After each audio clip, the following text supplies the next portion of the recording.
गणेश जी का नाम लेकर हम शिव पुराण प्रारंभ करते हैं। हे शंकर भगवान, हे माता पार्वती, हम जो भी शिव पुराण सुन रहे हैं, हमारी सब मनोकामना पूरी करना, हमारी रक्षा करना, हम सब आपकी शरण में हैं। दुर्गास ऑडियो बुक यूट्यूब चैनल को लाइक, शेयर एंड सब्सक्राइब करने के लिए आप सभी का बहुत बहुत धन्यवाद और आभार। दुर्गास यूट्यूब चैनल की लिंक अपने परिवारजनों, प्रियजनों, मित्रजनों को ज़रूर भेजें ताकि सभी लोग लाभ उठा सके। धन्यवाद। शिव पुराण में श्री शतरुद्र संहिता में 26वां अध्याय प्रारंभ करते हैं। वैश्यनाथ अवतार वर्णन। नंदीश्वर बोले, हे मुनीश्वर, पूर्व समय में नंदी नामक गांव में महानंदा नाम की एक वेश्या रहती थी। समस्त ऐश्वर्यों से संपन्न होने पर भी वह भगवान शिव की परम भक्त थी। वह नित्य भगवान शिव पार्वती की पूजा करती। महानंदा शिव भक्ति रस में इतना डूब जाती कि घंटों घंटों तक भक्ति भाव में उनके भजनों को गाती रहती। इस भक्ति भाव में जब वह भजन गाती तो उसका मुर्गा और बंदर भी नाच नाच कर साथ देते। एक दिन भगवान शिव ने महानंदा की परीक्षा लेने के लिए एक वेश्या का रूप धारण किया और उसके दरवाजे पर पहुंच गए। उनके हाथों में एक सुंदर रत्न जड़ित कंकण था। उस वेश्या का कंकण महानंदा को भा गया। वह उसे पाना चाहती थी।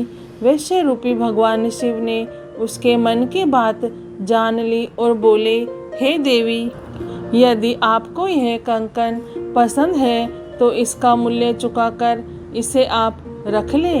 उस वेश्या की बात सुनकर महानंदा ने विनम्रता से मुस्कुराते हुए कहा, मैं तो एक वेश्या हूँ। व्यभिचार ही मेरे कुल का धर्म है। इसके अतिरिक्त मेरे पास कुछ भी नहीं है।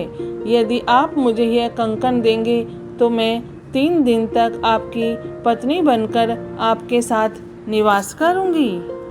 देवी महानंदा के प्रस्ताव को सुनकर वह वेश्या तैयार हो गया और कहने लगा कि सूर्य और चंद्रमा इस बात के प्रमाण है। अब तुम मेरे हृदय पर हाथ रखकर 3 बार यह कहो कि तुम 3 दिन तक मेरे साथ मेरी पत्नी बनकर रहोगी। महानंदा ने वेश्या के कहे अनुसार वचनों को दोहरा दिया।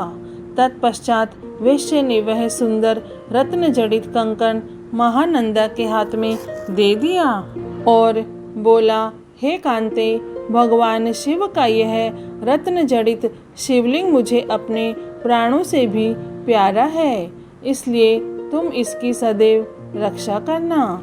महानंदा ने वेश्या द्वारा दिया गया वह शिवलिंग अपने माथे पर लगाया और हर हाल में उसकी रक्षा करने का आश्वासन वेश्या को दिया तथा ले जाकर अपने नाटक मंडप में रख दिया। रात में जब सो गए तब उस नाटक मंडप में आग लग गई। वह धू धू कर जलने लगा। महानंदा ने अपने बंदर और मुर्गे को तो बचा लिया, परंतु भगवान शिव के रत्न जड़ित सुंदर लिंग को जो वेश्या ने उसे संभाल कर रखने के लिए दिया था, ना बचा सकी। वह आग में जलकर नष्ट हो गया। यह देखकर वह वेश्या और महानंदा बहुत दुखी हुए। उस वेश्या ने कहा, हे नंदे, यह शिवलिंग मुझे अपने प्राणों से भी अधिक प्रिय था। जब शिवलिंग जल गया तो मैं अब क्या करूँगा। महानंदा के बहुत समझाने पर भी वेश्या नहीं माना और उसने अपने शरीर को अग्नि की भेंट कर दिया। यह देखकर महानंदा को बहुत दुख हुआ कि मेरी असावधानी के कारण उस वेश्या के प्राण चले गए।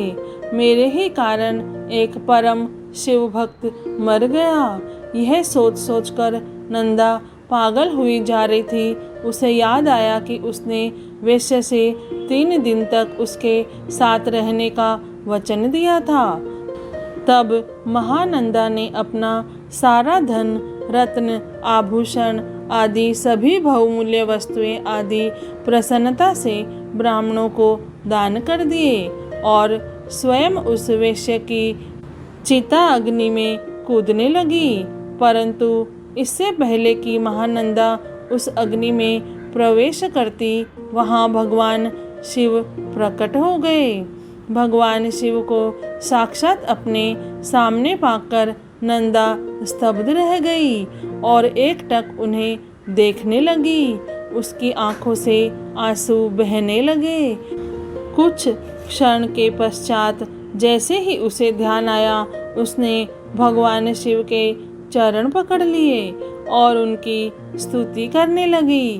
तब प्रसन्न होकर महादेव जी बोले, नंदा, मैं तुम्हारी सत्यता, धर्म, धैर्य और निश्चल भक्ति भावना से बहुत प्रसन्न हूँ। मैंने ही वेश्या रूप धारण करके तुम्हारी परीक्षा ली थी, जिसमें तुम सफल हुई। मांगो, क्या मांगना चाहती हो? तब महानंदा बोली, भगवान, मैं और मेरे सभी साथी आपके दर्शनों से ही धन्य हो गए। इससे अधिक हमें कुछ नहीं चाहिए। हाँ, यदि फिर भी आप देना चाहते हैं तो अपने चरणों में थोड़ा सा स्थान दे दीजिए। यह सुनकर शिवजी ने प्रसन्नतापूर्वक महानंदा को शिवलोक भेज दिया। शिव पुराण में श्री सत्यरुद्र संहिता में 26वां अध्याय पूर्ण हुआ।